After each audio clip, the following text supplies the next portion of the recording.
ठीक है। ये जो कॉलर है बेल्ट एक खूब बीच में होना चाहिए, ऐसा टेढ़ा नहीं होना चाहिए, ये दिख रहा है यहाँ, ऐसा नहीं, ये प्रॉपर होना चाहिए। ये जो पट्टी है, ये जो पट्टी है और इसका पट्टी एकदम सेम लेवल पे होना चाहिए। ये हमारा बॉडी लैंग्वेज शो करता है क्या है। और हमेशा फाइल लेफ्ट हैंड में रहता है, राइट हैंड में नहीं रहता। देखना हमेशा, अगर प्रोफेशनल आप देखोगे बिजनेसमैन को, वो लेफ्ट हैंड में पकड़ता है, जो भी पकड़ता है ऐसा पकड़ता है। फ़ोन भी पकड़ेगा, फ़ोन का जैसे पकड़ना है मुझे, अगर फ़ोन ही पकड़ना है तो लेफ्ट हैंड में पकड़ेगा, राइट हैंड में बहुत कम। राइट हैंड हम सिर्फ यूज़ करते हैं इसको वार करने के लिए। पैसा जिसमें आएगा राइट हैंड में आएगा, लेफ्ट हैंड में लेते नहीं, बोलते ना राइट हैंड से लिया था तो पैसा, तो उसका मीनिंग ऐसा लेके गए, मस्त ऐसे गए हम लोग, गए वहाँ पे, आप गए वहाँ पे देखिए सर नए कानून से, बोले हाँ आए, बोले बोलते हाँ इधर हो जाओ, या तो अब गए नीचे, वहाँ पे खड़े हो 2 मिनट के खड़े, टेबल है, ये चेयर है वगैरह, ये चेयर गाय खड़ा हो सर। अब वो पर्सन बोलेगा बैठो, बोलेगा बैठो, आप देखो मैं कैसे रखा हूँ, ऐसे खड़ा हूँ, फाइल बोलता बैठो, आपको बैठना है, चेयर ऐसे नहीं खींचना है, इसको यहाँ से खींचोगे, अगर वो अंदर है थोड़ा अलग खींचोगे, नहीं तो साइड करोगे, थोड़ा से खींच के आप यहाँ पे आप मस्त ऐसे बैठ गए, ऐसे बैठे। अब ऐसे नहीं आए ऐसे, हाँ बैठो, ऐसा नहीं, प्यार से बैठे अपन, थोड़ा आगे होकर बैठो, स्ट्रेट टिक के मत बैठना, टिक के बैठोगे तो थोड़ा सा वाइब्स ना अलग हो जाता है, आलसीपना आलसी। जैसे मैंने ऐसे स्ट्रेट बैठा, ये मेरा फाइल ऐसे है, अब मैं इसको उठा के टेबल के ऊपर ऐसा जस्ट ऊपर टेबल के, जो आप सामने रखोगे वो उसको दिख रहा है क्या रखे हो, ऐसे रखे, ऊपर रेज्यूमे था, आप रेज्यूमे लगे सर, मेरा रेज्यूमे ऐसा बोला था, पकड़। अब वो सामने वाला आपको क्वेश्चंस करेगा कुछ भी, उसका रेज्यूमे देखेगा, हाँ भाई ये ठीक है, रेज्यूमे ऐसा ऐसा है, बढ़िया है, ठीक। फिर वो देखेगा, फिर बोलेगा कि ये आपके बारे में बताओ। तो जैसे वो अगर सिंगल पर्सन है या 2-3 पर्सन है, जैसे मैं हूँ, आपको भी देख रहा हूँ, इनको भी देख रहा हूँ, सबसे आई कांटेक्ट करके बात कर रहा हूँ, तो आप जब भी आंसर दोगे 2 है 3 है जैसे भी, तो जो पूछा उसके तरह आप देख रहे हो, उससे बात करोगे, आपका बॉडी पोस्चर ऐसे हो, ऐसे ही ऐसे हिलते भी रहना चाहिए, हिल रहा है ठीक है, उसको कंट्रोल करो, अपने पे रखो, मस्त ऐसे बैठे चिल हो, हल्का सा फेस में स्माइल, हल्का सा फेस में स्माइल। अगर आप क्वेश्चन कर रहे हैं, हाँ जी सर, अगर समझ नहीं है सर रिपीट करेंगे क्या, एक बार वो रिपीट करेंगे, आप समझे। तो जो पूछा क्वेश्चन उसको थोड़ा सा आई कांटेक्ट किए उसके साथ, आई कांटेक्ट हमारा कॉन्फिडेंस को शो करता है कि आप कितना कॉन्फिडेंस है। आपको अगर क्वेश्चन आता है डायरेक्ट को पूछा कि M20 का ग्रेड क्या है, आपको आता है भाई 1.3 होता है M20 का, तो फट से आंसर नहीं देना है, तुरंत झटके से आंसर नहीं देना है, आपको रुकना भाई 2 मिनट। तो बोला जैसे हाँ आता है भाई शक से नहीं, 2 मिनट टाइम ले लो, 2 मिनट ज़्यादा हो गया, कुछ सेकंड टाइम लिया, 20 सेकंड टाइम लिया अपन ने। जैसे पूछा सर M25 का ग्रेड होता है 1:1.5:3, जिसमें एक मेरा सीमेंट का पार्ट है, 1.5 मेरा सेम का पार्ट है, 3 है वो एग्रीगेट का पार्ट आता है, और सर उसमें हम लोग एक वाटर का रेशियो लेके उसका एक हम लोग मिक्सर बनाते हैं। ये एक प्रॉपर हुआ नहीं बोला सर 1, 1.5, 3 होता है, ये नहीं, ये आंसर सही नहीं है। आपको उस तरीके से बताना है, रिप्रेजेंट करना है आपने, ऐसा ध्यान देना है, ऐसी चीज़ें बैठना है, आई कांटेक्ट करोगे, आंसर दे देते, इनसे भी इनको भी चेहरा देखना, उनका भी चेहरा देखना, आई कांटेक्ट हमें मेंटेन करके रखना है, ऐसा करके आपको रखना है, ठीक है। हिंट बताया, अब मैं उसको ये बोल रहा हूँ, हिंट दे रहा हूँ कि इस टॉपिक से मुझे पूछ, मैं सीमेंट से एग्रीगेट बोल रहा हूँ, तो सीमेंट से एग्रीगेट का हो सकता है मुझे डेंसिटी पूछ दे, पूछ सकता है, सीमेंट का अलग अलग उसका ग्रेड आता है, कौन सा ग्रेड ये पूछ दे, तो आपको वो चीज़ आना चाहिए, आप उनसे क्वेश्चंस कराओगे अपने हिसाब से। ये हमारा माइंड गेम रहता है, इंटरव्यू वाला बैठा हुआ क्या आंसर दे रहा है, ये सीमेंट का डेफिनेशन पूछ दिया तो क्या होता है सीमेंट, आप बोल सकते हो। अगर उसके बारे में पता है आप कि वो कंपोनेंट किस किस का है, लाइम का है, सिलिका का है, आयरन ऑक्साइड का होता है ना, मेन उसमें कैल्शियम होता है, अब उसमें कितना % होता है थोड़ा दिमाग में रखना। आयरन ऑक्साइड क्यों होता है, उसमें कलर प्रोवाइड करता है इसलिए वो होता है। कैल्शियम क्यों रहता है, लाइम क्यों रहता है, वो थोड़ा थोड़ा मतलब थोड़ा थोड़ा बेसिक चीज़ें हैं, वो आपको जब गूगल में सर्च मारोगे मिलेगा, ठीक है। आयरन ऑक्साइड इसको कलर प्रोवाइड करता है, ठीक है। और आपका लाइनर जो उसको स्ट्रेंथ देता है, उसको ये करता है। सीमेंट में जिप्सम में आ जाता है, जिप्सम उसको सेटिंग टाइम को बढ़ाने के लिए, कंट्रोल करने के लिए मिलाया जाता है। थोड़ा थोड़ा चीज़ें आप बताओगे, पूछेगा ऐसे वो पूछ देगा बिल्डिंग का प्रोसेस क्या है।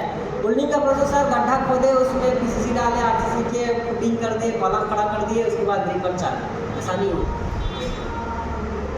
है ना, दिमाग में ही आता है।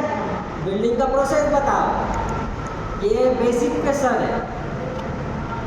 बिल्डिंग का बनने का प्रोसेस क्या बताओगे? हाँ सर हमने पढ़ा था साइट क्लीनिंग, के बाद में सेंड फिलिंग, सेंड फिलिंग के बाद पीसीसी, पीसीसी के बाद ट्रिपोजाइडल फुटिंग, ट्रिपोजाइडल फुटिंग के बाद पेडिस्टल कॉलम, उसके बाद सब स्ट्रक्चर, सुपर स्ट्रक्चर, फिर उसी को ग्राउंड फ्लोर, फर्स्ट फ्लोर बन गया, लास्ट में स्टेयरकेस टावर, सर हो गया खत्म। ये याद है क्यों हमने वो स्टेप पढ़ा है? सबसे पहले बोलोगे सर हमारा सबसे पहले प्रोसेस बनने से पहले हम क्लाइंट से बात करेंगे, उसका रिक्वायरमेंट क्या है, उसका जगह जाके देखेंगे, सर्वे करेंगे, उसका जगह कैसा है, उसका रिक्वायरमेंट क्या है। छोटा सा जगह 5 BHK का बना के दो, बना पाओगे? तो पहले आपको उसको रिक्वायरमेंट जानना है, इसको क्या चाहिए और क्या हम दे सकते हैं। जब वो हुआ प्लान, सबसे पहले एस्टिमेशन और प्लानिंग आता है। एस्टिमेशन पहले उसका प्लानिंग करेंगे, फिर एस्टिमेशन में आएंगे, एस्टिमेशन के बाद हम एग्जीक्यूशन में उतरेंगे। एग्जीक्यूशन का बात करूँ तब आएगा वो साइट क्लीनिंग का पार्ट। साइट क्लीनिंग करेंगे बढ़िया से हम लोग, वहाँ पे जितना हमारा मटेरियल डंप करना है उसके लिए आएगी जगह बनाएंगे। फिर जो हमारा फुटिंग है, मार्किंग, जो भी हमारा आर्किटेक्ट है जो ड्राइंग बना के हमें दिया है या हमने जो प्लान किया है, उसके अकॉर्डिंग हम प्लान करके वहाँ पे मार्किंग करके हम लोग एग्जीक्यूशन करेंगे। एग्जीक्यूशन करने के बाद में सर फुटिंग को एक हमें क्या है कुशन प्रोवाइड करना रहता है, तो उसके लिए थोड़ा सा डाटा, उसके हार्ड स्ट्रक्चर के लिए हम थोड़ा सा उसमें पीसीसी करते हैं। पीसीसी से पहले हम लोग उसमें थोड़ा क्या है सेंड फिलिंग करते हैं। सेंड फिलिंग क्या करता है, अर्थक्वेक से कुशन को प्रोवाइड करता है, मतलब अर्थक्वेक आता है उससे बचाता है। और जो नीचे ज़मीन पे जो कीड़े होते हैं वो कहीं ना कहीं रिएक्ट करेगा कंक्रीट के साथ आके, उसको बचाने के लिए हम लोग वहाँ पे सेंड फिल करते हैं। फिर उसमें हम पीसीसी देते हैं, क्योंकि हमारा जो फाउंडेशन है उसको हार्ड स्ट्रक्चर चाहिए, इसीलिए हम लोग वहाँ पे पीसीसी प्रोवाइड करते हैं। उसके बाद जो हमारा डिज़ाइन में होगा रिकॉर्ड में वो हम टाइप यूज़ करेंगे। तो यहाँ पे एक क्वेश्चन उतरेगा क्या, कितने टाइप का फुटिंग होता है। कस्टिंग करने के बाद में जब हमारा उसमें फिर हम लोग बैक फिलिंग करते हैं, बैक फिलिंग कर दे, बस फिल कर दे, उसको लगा दी। उसके बाद उसके ऊपर हम लोग एक ब्रिक लाइन देते हैं। अब ब्रिक एक मतलब 1 लाइन ब्रिक वर्क इसलिए देते हैं ताकि हम उसके ऊपर जो कंक्रीट डाल रहे हैं ग्राउंड बीम का, उसको एक स्टेबिलिटी मिले। अगर मैं डायरेक्ट उसके ऊपर ग्राउंड बीम बनाता हूँ या प्लिंथ बीम बनाता हूँ तो कंक्रीट डालूंगा, हर सरफेस के साथ मर्ज हो जाएगा, जितना भी उसका वाटर रेशियो है उसको ऑब्जॉर्व कर लेगा, मेरा कंक्रीट को स्ट्रेंथ नहीं मिलेगा जितना मिलना चाहिए। इसीलिए मैं उसमें लेयर दिया ताकि उसने एक स्टेटा प्रोवाइड किया, है ना, और वो उसके साथ बॉन्ड बनाया ताकि मेरा वाटर सिमेंटेशन सही से मतलब कमज़ोर मत हो और स्ट्रेंथ अच्छे से दे। उसके बाद मैं उसके ऊपर मस्त ब्रिक वर्क है प्लिंथ लेवल पे लेके आया। प्लिंथ लेवल पे कहाँ जहाँ अगर अप एंड डाउन हो रहा है तो वहाँ पर मैंने डीपीसी प्रोवाइड करके उसको एक लेयर फिक्स किया।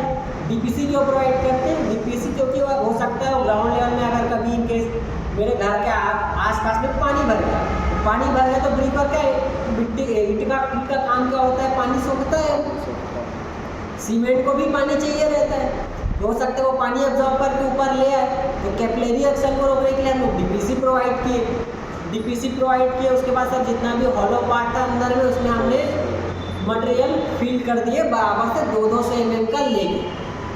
अब वो पूछेगा 200 mm ही क्यों नहीं, उसका क्यों नहीं लिए, तो 200 mm तक ही आप कॉम्पैक्ट कर सकते हो। उसके ज़्यादा ऊपर आप कॉम्पैक्ट करोगे 500 mm का एक ही बार करोगे, इतना हैवी भी तुम ले आओ वहाँ पे कॉम्पैक्ट नहीं होता है, नहीं होगा। इसीलिए तो जादू वाले होते हैं ना, गड्ढे में मार देते अपने आप को, गले को, उधर गाड़ी वाड़ी सब चलवाते हैं, कुछ नहीं होता उनको। क्यों, सिर्फ 200 mm को ही फर्क पड़ सकता है, 200 इतना मोटा बहुत होता है। 200 mm पे हर लेयर करके उसको कॉम्पैक्ट किए बराबर से, मस्त पानी वानी डाले, उसको सबलिंग वबलिंग करके उसको हमने फिल किया। फिर उसके बाद हमने उसको एक पीसीसी प्रोवाइड कर दिया। कहीं कहीं ऐसा होता है कि सर फिलिंग करने के बाद पीसीसी प्रोवाइड नहीं करते, ब्रिक वर्क हमारा चालू हो जाता है। देखना कहीं के ऐसे होता है कि उसको हार्ड स्ट्रक्चर नहीं देते, क्यों, क्योंकि जो शटरिंग है हाइट है, किसी का बल्ली का 10 मीटर है, किसी का 12 मीटर का है, किसी का 10 फीट का, किसी का 12 फीट, किसी का 15 फीट का बल्ली आता है। कौन बार बार अपना शटरिंग कटवाए? यहाँ 10 फीट के लिए है, फ्यूचर उसको 12 फीट पे काम करना है तो वापस नीचे तो लगाएगा नहीं। लगाते भी है लेकिन वो गलत है अपने लिए। हो सकता है वो काटना ना पड़े करके उसको क्या करते हैं, कच्चा ही रखते हैं, ज़्यादा होगा तो उसको खोद देंगे। ये देसी जुगाड़ है, आंसर नहीं है। मैं फ्लो में आ गया था कि समझो चीज़ें को समझना। वो बोलेगा ऐसा कि ऐसा भी तो करते हैं, बोला सर हाँ कर सकते हैं, लेकिन वो एक देसी जुगाड़ है, सही चीज़ वो प्रॉपर वे से काम करना वो नहीं है। हमने उसमें एक पीसीसी दिया तो पीसीसी क्यों किया? हार्ड स्ट्रक्चर प्रोवाइड करने के लिए, है ना। हार्ड स्ट्रक्चर दिया हमने घर को, उसके बाद हमारा ब्रिक वर्क चालू होता है। ब्रिक वर्क करने से पहले फिर से ऑनलाइन ब्रिक वर्क किया हो गया। उस ऑनलाइन ब्रिक वर्क को हम लोग बोलते हैं रंगत। रंगत आपने यूट्यूब में वीडियो भी देखा होगा, सिविल जी का वीडियो रंगत। उसको रंगत तो क्या बोलते हैं कि कौन से पार्टीशन वॉल है, कौन सा आउटर वॉल, मतलब 100 mm का वॉल कहाँ जाएगा, 200 mm वॉल कहाँ जाएगा, वो वॉल लाइन ब्रिक वर्क करके हम लोग बताते हैं। इसलिए वो भाई ये वाला लाइन वॉल लाइन जाएगा, 100 mm का जाएगा, इधर 200 mm का वॉल जाएगा, उसको हम उसी टाइप पे बताते हैं। उसी ब्रिक वर्क के हिसाब से वो बनते ब्रिक वर्क जाता है। फिर वो ब्रिक वर्क क्या होता है ना सर, ब्रिक वर्क हम लोग स्ट्रेट लेके नहीं जा सकते क्योंकि वो स्ट्रेट है ना। हम लोग अब फ्रेम स्ट्रक्चर का बात करें, फ्रेम स्ट्रक्चर से हमें कॉलम बीम करके स्लैब करके कास्टिंग कर दी।